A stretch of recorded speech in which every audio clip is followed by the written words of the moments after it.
तो अब हम लोग शुरू कर रहे हैं पार्ट 2 ऑफ द वीडियो और इसमें हम मोस्टली न्यूमेरिकल पे जाएंगे। तो पहले जल्दी जल्दी अगर आप लोगों को फॉर्मूले लिखने हैं, मैं एक करके फॉर्मूले बता रहा हूँ, आप लिख सकते हो और उसके बाद हम जाएंगे इसमें न्यूमेरिकल।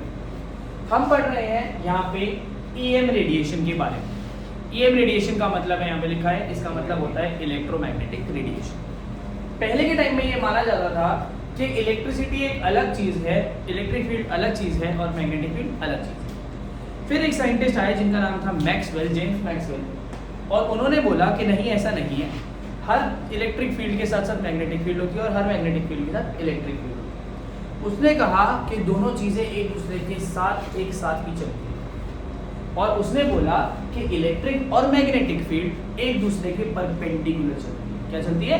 परपेंडिकुलर।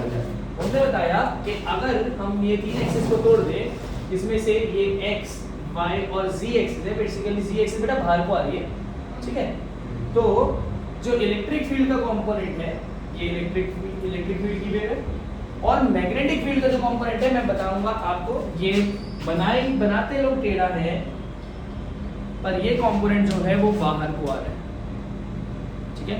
तो इलेक्ट्रिक फील्ड जा रही है इस तरह से, ठीक है, और मैग्नेटिक फील्ड जा रही है, हाँ ये, और ये जा रही है इस तरह से। तो एक फील्ड जा रही है ऐसे ऐसे ऊपर नीचे लिखो, और एक फील्ड जा रही है ऐसे, तो दोनों एक दूसरे के क्या हो गए? परपेंडिकुलर। ये दोनों के कंपोनेंट एक दूसरे के होते हैं परपेंडिकुलर, और परपेंडिकुलर होने की वजह से कुछ इस तरह से होते हैं, इस तरह से, जैसे राइट हैंड रूल भी पढ़ा होगा आपने, लेफ्ट हैंड रूल पढ़ा होगा। तो इस तरह से ये एक कंपोनेंट जा रहा है ऐसे, या इस तरह से देखते हैं, एक कंपोनेंट जा रहा है ऐसे थंब की साइड पे, दूसरा कंपोनेंट जा रहा है इस तरह पे, और ये दोनों की जो डायरेक्शन है वो जा रही है सी। तो तीनों एक दूसरे के क्या है? Mutually perpendicular. क्या है? Mutually perpendicular.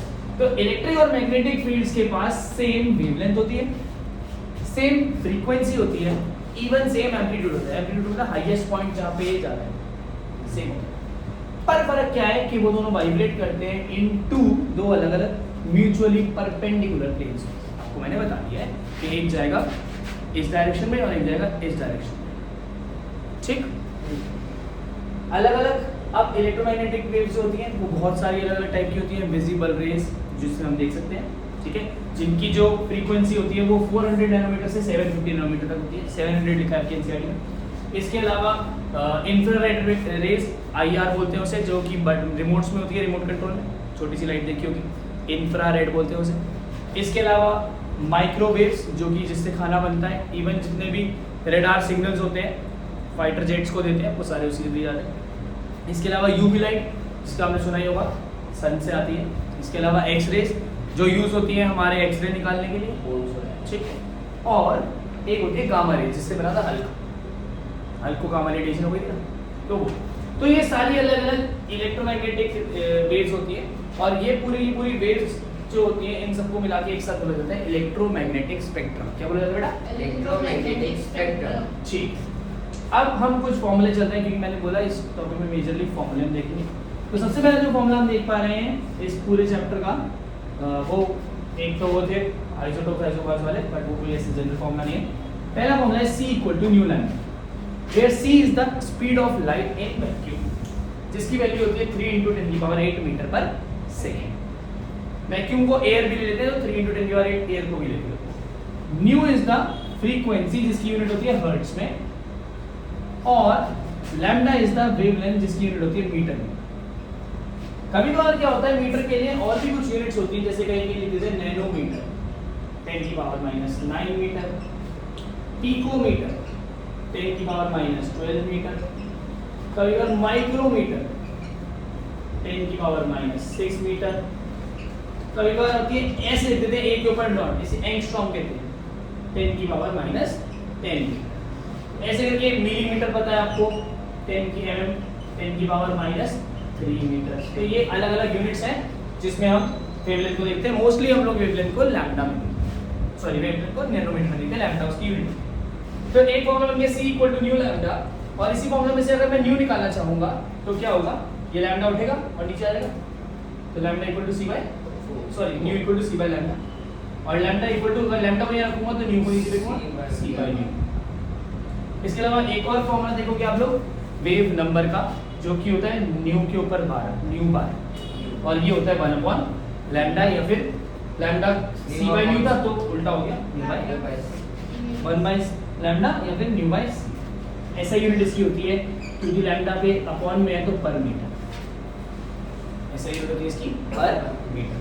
तो ये जो दोनों फॉर्मूले हैं इस पे इसके एग्जांपल्स आपके एनसीईआरटी में एग्जांपल नंबर 3 मिलेगा, एग्जांपल नंबर 4 मिलेगा और एग्जांपल नंबर इवन 5 भी मिलेगा। ये तीनों एग्जांपल 3, 4, 5 वो इसी फॉर्मूले में। तरीका क्या होता है पढ़ाई करने का हमेशा कि आपने एक टॉपिक करा, मान लेते हैं आपने ये 5 साढ़े 5 मिनट की वीडियो कंप्लीट करी, वीडियो को करा पॉज और पहले वहां जाके जो मैंने एग्जांपल बोले वो कर दिए। इससे क्या होगा, आपको सामने सामने इसके सारे आंसर समझ जाओगे कि यूज कैसे हो रहा है। 5-6 बार 2-3 बार जब हम इसे यूज कर लेते हैं फिर हमें दिमाग में स्ट्राइक करता है अच्छा ये क्वेश्चन उस फॉर्म में से होगा।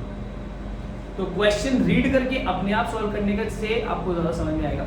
एनसीईआरटी एग्जांपल तो कम से कम आपके स्कूल पेपर्स के लिए जरूरी है, पर अदरवाइज क्योंकि आप लोग अब सिर्फ स्कूल के लिए नहीं पढ़ रहे हो, कंपटीशन है तो यार एमसीक्यू लगाना बहुत बहुत जरूरी है। ये जो पूरा हमने पार्ट पढ़ा ये था wave nature of EM radiation. अब हम पढ़ रहे हैं बच्चा particle nature of EM radiation. इसको हम प्लैंक्स क्वांटम थ्योरी भी कहते हैं। कुछ पॉइंटर्स मैंने लिखे क्योंकि पूरी थ्योरी में लिखने नहीं वाला, कुछ पॉइंटर्स लिखे। सबसे पहले पॉइंट है ब्लैक बॉडी। ब्लैक बॉडी क्या होती है, बड़े ही ध्यान से सुनना सर। ब्लैक बॉडी जो होती है वो होती है एक आइडियल बॉडी जो कि जितनी भी लाइट रेज उस पे पड़ रही हैं उसे पूरी तरह से एब्जॉर्ब कर सकती है और अपने अंदर से सारी लाइट रेज को 100% एमिट कर सकती है। आप मेरे को देख पा रहे हैं, क्यों देख पा रहे हैं? क्योंकि जो मेरी बॉडी पे लाइट पड़ रही है वो मेरी बॉडी में एब्जॉर्ब ना होकर वो रिफ्लेक्ट बैक हो रही है।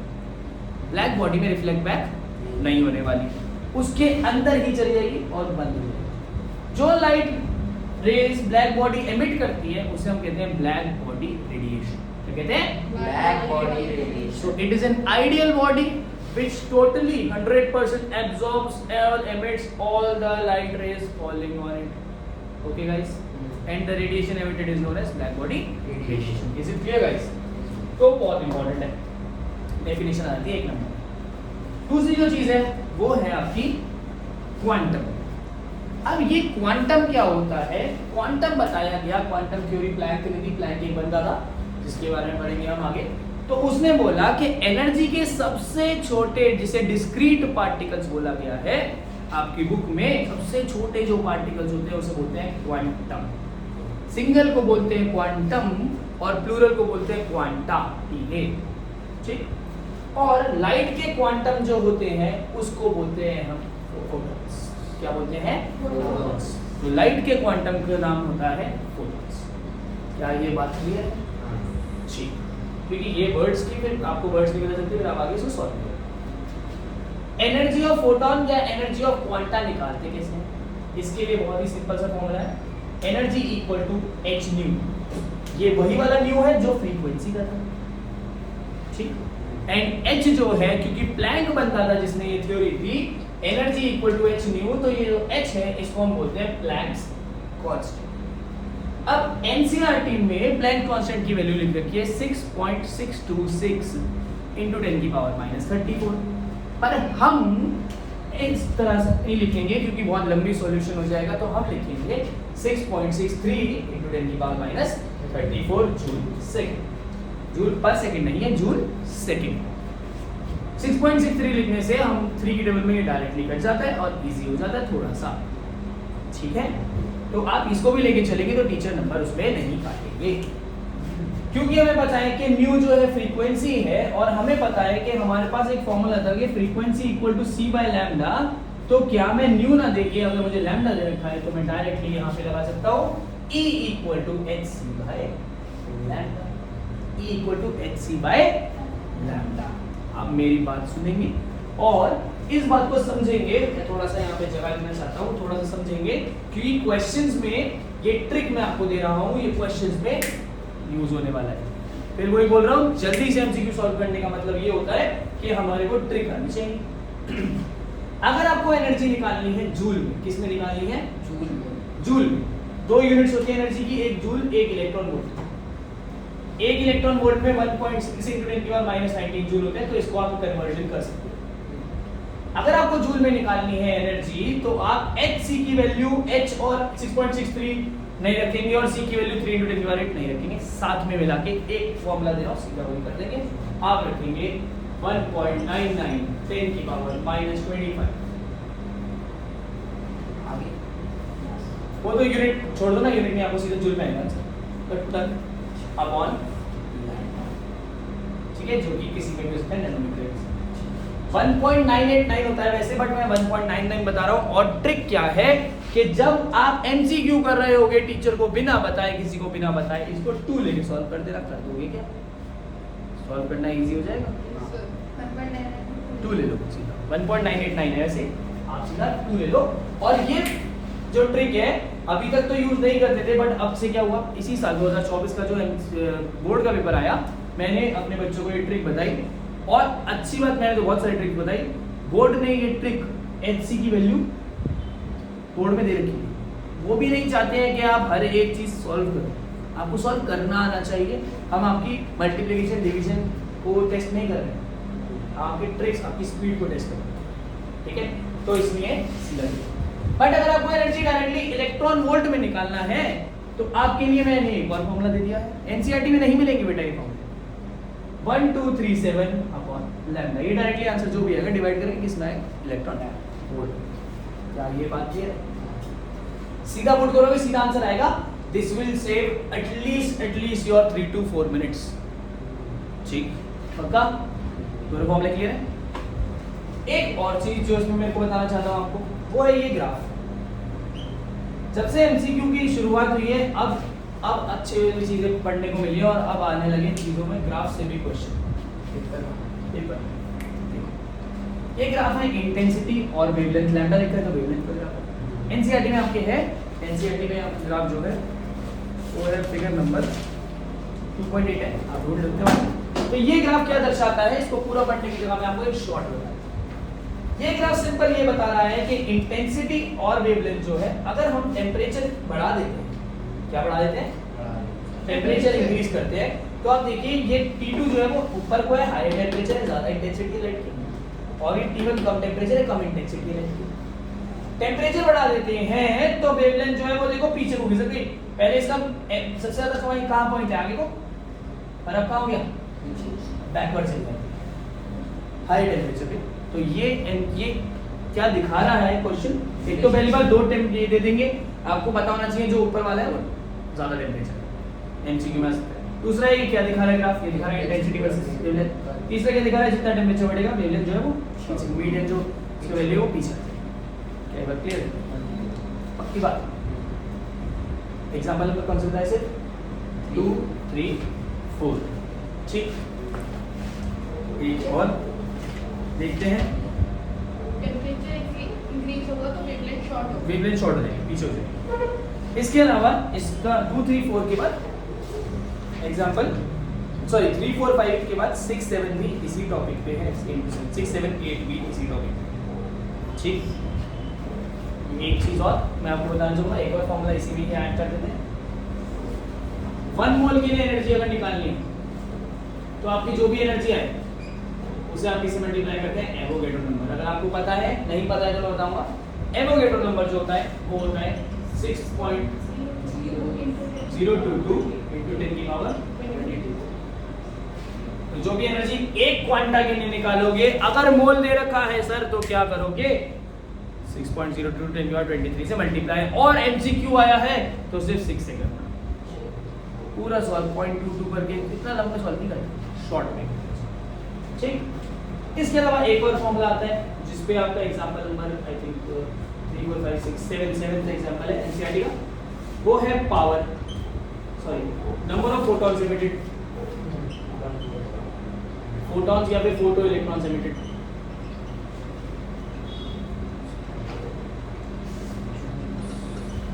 वो होती है पावर अपॉन एनर्जी। और एनर्जी का फॉर्मूला अगर आप देखोगे आपको इसी बोर्ड पे मिल जाएगा, या तो H/nu या फिर Hc बाय, पहले पुट करिए एनर्जी, आ गई कोई दिक्कत, पक्का?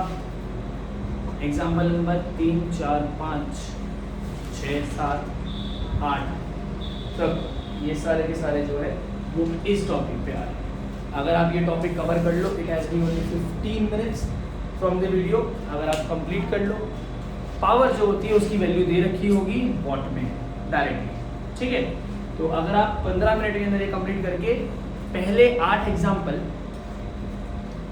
और बैक क्वेश्चन पहले 10 कर लिए, तो आपका ये दोनों टॉपिक जो पिछली वीडियो है और इस वीडियो की पूरा कंप्लीट हो जाएगा। तरीका ये नहीं है कि आप सारा पढ़ लो पहले फिर रट्टे मारना शुरू करो, नहीं, एक टॉपिक करो, उसके क्वेश्चन निपटाओ, तभी न्यूमेरिकल होते हैं, वरना न्यूमेरिकल नहीं हो पाते। दिमाग लगेगा, टाइम लगेगा, ब्यूटी है, रिवाइज कर रहे हो, वीडियो को थोड़ा सा फास्ट करो, शुरू कर दो, लगाओगे क्वेश्चन, लगेंगे क्वेश्चन, ठीक, पक्का। एक तो एमसीक्यू देख लेते हैं, फिर हम आगे चलते हैं, जिससे कि हमें पता चल जाए इस टॉपिक में एमसीक्यू का तरीका क्या है, क्या पूछ रहे हैं एमसीक्यू। जैसे कि एक क्वेश्चन आ गया, द वेव नंबर है, वेवलेंथ दे रखी है, वेव नंबर पूछा है, तो बोल रहा था वेवलेंथ जो है वो 600 नैनोमीटर, कितनी है 600 नैनोमीटर। देखो सामने बड़ा शॉर्ट है, लैम्डा है 600 नैनोमीटर। देखो फास्ट सॉल्यूशन कैसे करना है, वेव नंबर कैसे होता है 1 अपॉन लैम्डा, 1 अपॉन 600 नैनो की वैल्यू क्या है 10 की पावर -9। बेटा ध्यान रखना, इसको ऊपर लेके 10 की पावर प्लस का 9 हो जाएगी अपॉन 600, 2 0 से 2 0 कट 7 बचा, 10 की पावर 7 बचा, सॉल्व नहीं हो सकता 10 की पावर 7 अपॉन 6, तो क्या करेंगे, एक 0 बोरो करके 10 की पावर 6 कर ली, 7 0 देना इसके पास, एक 0 इधर 6 0 इधर, कोई दिक्कत नहीं, अपॉन 6, 5/3, 5/3 होता है 1.67, 10 की पावर 6, वेव नंबर की यूनिट है पर मीटर। अच्छा आ गया भाई, क्या ठीक, शॉर्ट एंड स्वीट। एमसीक्यू पूछा था आपको, पहले एमसीक्यू में सॉल्व देख लोगे फिर सॉल्व करोगे, ठीक। एक चीज और, एक इंपॉर्टेंट चीज, अब इतना ज्यादा पूछ लेते हैं, डीप जाने की बात हो रही है तो इतना ज्यादा पूछ लेते हैं, कहते हैं ब्लैक बॉडी, तो आप वो बताओ डायग्राम बना के, रे डायग्राम बताओ ब्लैक बॉडी का। देखो बड़ा आसान, कुछ नहीं, ये सब एक बार स्क्रीनशॉट ले तो आप स्क्रीनशॉट ले सकते हो पूरे उसका, फिर आगे चलते हैं। ब्लैक बॉडी का डायग्राम है, देखिए मैंने आपको क्या बताया, ब्लैक बॉडी में क्या होता है, मान लीजिए एक ब्लैक बॉडी है, इसमें लाइट रे एंटर करे, लाइट रे यहाँ से एंटर करेगी, यहाँ पे डलेगी, एब्सॉर्ब होगी तो बाहर तो निकलेगी, ये यहाँ गिरी, फिर ये यहाँ गिरी, फिर ये यहाँ गिरी, ये नहीं है कि यहीं गिरेगी, ये यहाँ गिरी, फिर ये कहीं भी गिर गई तो यहाँ गिरी, रिफ्लेक्ट अंदर ही अंदर रह जाएगी, बाहर नहीं है। अगर किसी बॉडी में बाहर आ रही है लाइट तो उसको ब्लैक बॉडी कभी करेंगे, ये नहीं है कि यही बनेगा, कुछ भी बस अंदर ही रहनी चाहिए, तो इसे हम कहते हैं ब्लैक बॉडी रेडिएशन। ये वीडियो ज़्यादा लंबी नहीं हुई है, it is just 18 minutes, 2 topics major cover किए हैं, एमसीक्यू साथ में, क्वेश्चन साथ में लगा ले, एटलीस्ट एनसीईआरटी एग्जांपल्स, जिससे कि आपका ये टॉपिक क्लियर हो जाए।